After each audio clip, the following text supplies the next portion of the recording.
Hi, I'm Cynthia Falls, and I work at Caesar's Palace. I've been a dealer there for 31 years, fortunately. I've been able to support my family, but it hasn't come without risk and a diminished health problem because of the smoking in my environment. When I started Caesar's, I was a very young woman, very athletic. I used to run mini marathons, and I was an avid softball player. I've even played in the Senior Olympics, played up to 170 games a year. I can hardly run around the block now. I have chronic bronchitis, asthma, respiratory problems, and I have to be on permanent medication. I take 2 inhalers a day, and I get sick with bronchitis at least twice a year, sometimes 3 times a year. I've had immense weight gain from the steroids that I have to take because of my asthma. I tell my children all the time, if I can just make it through working at Caesar's Palace without getting cancer, I think that I can kick the asthma if I didn't have to go into the smoke. One of the days at work, we had learned that yet another one of our coworkers had cancer. So we started talking about how many people do we know that we've worked with that's gotten cancer. In a matter of 2 breaks, just talking to dealers, we come up with 60 names of dealers that have mostly died of cancer that has worked at Caesar's for a number of years. Some are survivors, but the majority are dead. And now, if that was anywhere else, would that not be a cluster? Is that not a cluster? I couldn't even tell you how many have heart disease of the people that we work with, especially if you've been in the industry for 20 years. All of the smoke comes into your face constantly. The people blow it in your face. If they're on the dice tables and they're smoking, it comes into your face. You cannot breathe. We've asked for fans. We've been denied even fans at work, to either in the rack that they've had developed to help suck it up, or to put on the table to help blow it away from our face at least, so we can breathe. And it's just a constant battle, and it's really a shame that the corporations don't think any more of our life than that. I mean, the corporate heads don't have to breathe it. The CEO doesn't have to breathe it. The secretaries don't have to breathe it.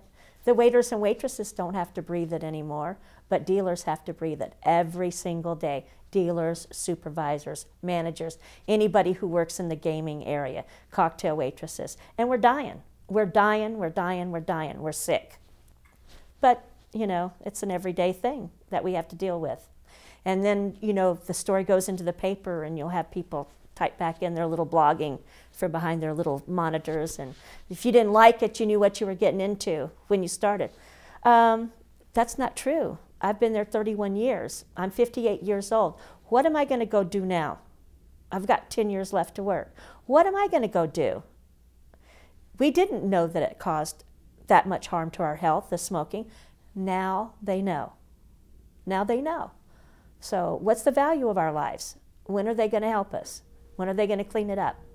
I can't play softball anymore. I can't breathe.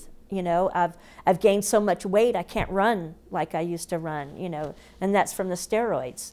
What about you?